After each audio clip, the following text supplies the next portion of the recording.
Bikepacking can be bare minimalist. Or it can be enjoyed with an element of luxury. Here are a few ways you can get by on the absolute essentials. And a few ways to up your game, so you can bikepack in 5-star comfort. And I can't wait to get in there. Okay, it might not be the Ritz, but we definitely think it is. Buckle up.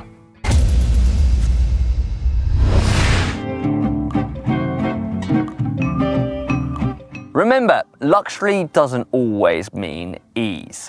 It sometimes means heavier and harder riding. It's a balance sometimes, because often luxury at camp does mean more hardship on the bike, but hopefully some of these points will allow you to decide whether you want to pack light and travel far, or load up and essentially glamp. Oh, I think I'll choose the glamping.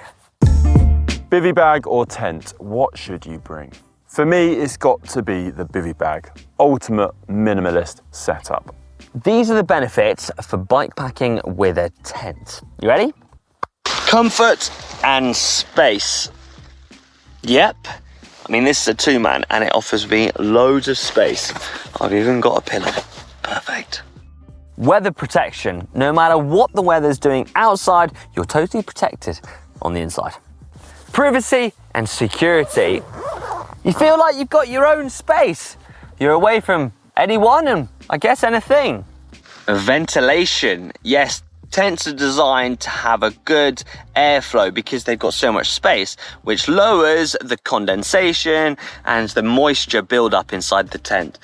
And if it's hot like this, it's kind of perfect. Versatility. Depending on which tent you get, you can stay with more than one person. Connor, you ready? Come and climb in, mate.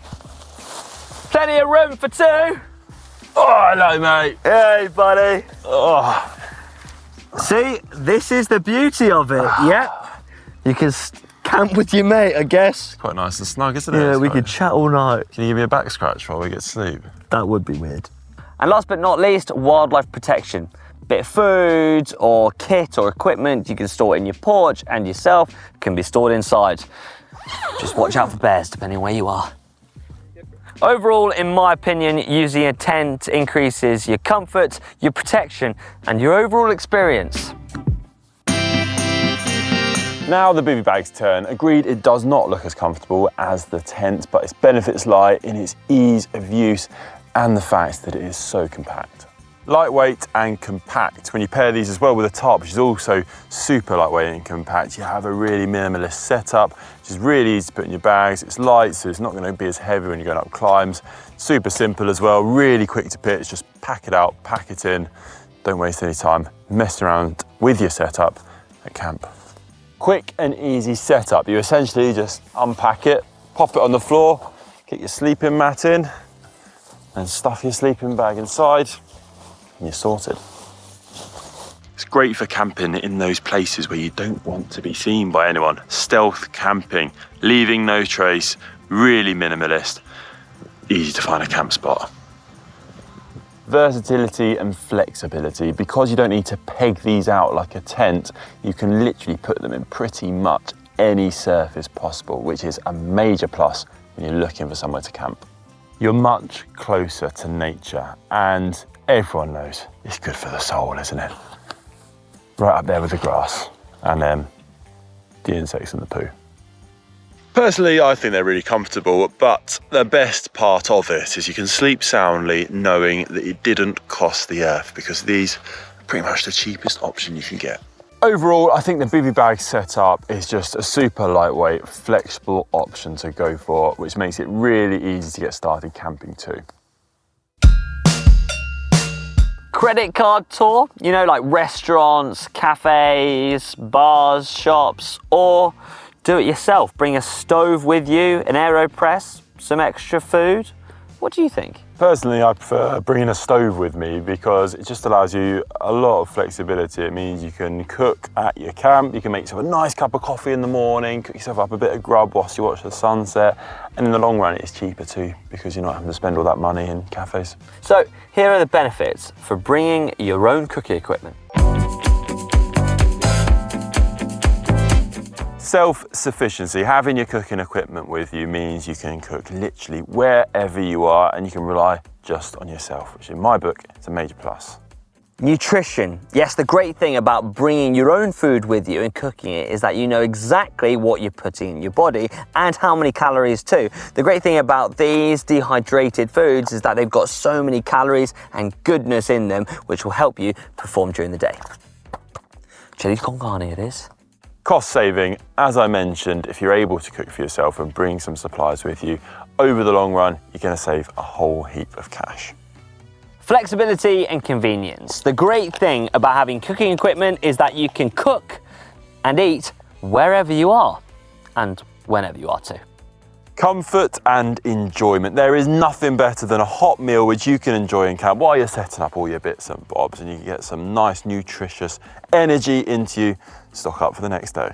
Emergency situations. Yep, being able to cook is an absolute must resource. You never know where you're going to be, in what weather conditions, and what's going to happen. So being able to drink and eat is only going to help your survival. Clean water, having that option there to be able to boil your own water and purify it is something that I think is a must. Overall, bringing cooking equipment with you is only going to enhance your independence. A sleeping mat is absolutely essential. The question is which one to go for. First up, speed, the half mat. Yes, it's very, very small. It's also really easy to pump up, and the best part of it, it's light and you can store it pretty much anywhere. Next up, the full length air mattress. It's also really easy to pump up. It's a little bit heavier than the half mat and it takes up a little bit more space. But in my opinion, the perfect middle ground. And last but not least, the biggest of them all, full comforts. You've got air and you've got foam in there. It is quite bulky, but it'll probably give you the best night's sleep. But fitting that in a bikepacking bag can be quite a challenge. Here are some of the benefits of taking your casual clothes bikepacking. First off, getting out of your lycra. Best part of casual clothes is when you want to head away from camp, go into town, maybe get some dinner, or go to a nice scenic spot where there's other people. You're not stuck in your lycra. You got something rather presentable to change into.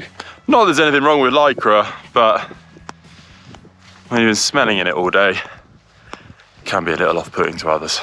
Temperature regulation, a dry set of clothes to get into, or a really, good quality set of layers, packable, that will keep you warm off the bike. In conclusion, the choice of whether you just stick with cycling kit or you bring additional casual clothes is a matter of what you're aiming for on your ride. If you value getting away from camp or a few different activities aside from cycling, then bringing casual clothes can be really beneficial. If you're looking to go super lightweight and you want to get somewhere super fast, then you can just take cycling kit. Just what you're wearing. Cycling kit's designed for being light, fast and quick to dry, so it's technically all you're ever going to need. If you are going for a longer distance bikepacking trip though, I would suggest you go for some slightly loose fitting cycling kit. That way when you does come to being off the bike, you're that bit more comfortable. But if it's all about speed, then aero all the way. In terms of bags and how you carry all your stuff, this is pretty much my preferred setup for most bikepacking trips. I go on using bikepacking bags, a saddle pack, mid-frame pack and a handlebar bag. These are great because they'll fit on pretty much any bike. They allow you to distribute the weight evenly over your bike so it doesn't impact the handling too much, and they're also really waterproof and you can carry quite a lot of stuff in there. Now if you're going on a longer trip where you perhaps need more stuff, there are other ways to carry items on your bike. Panniers, of course, have been used for years and years, a very tried and trusted method of putting stuff on your bike. The only downside to these is that you do need to do a bit more research into your bike and discover how it will actually fit to your frame. There's various options out there, but you do need to do research. Also, you tend to overload a little bit with panniers, I think, and that feels to me as if the handling of the bike does change. But that is everyone's preference, and you can get a whole load of stuff on there really safely if you need to. Aside from panniers, there's things like fork mounts, fork bags, which will allow you to take some lighter items on the fork, allowing you to up your carry capacity. But all of this is a matter of preference because you can go as basic as you like. I've even seen people who've put all their stuff in the main triangle of their bike and they literally just cling film around the bike and get all those items in there. Or you can simply strap a dry bag to your saddle as well.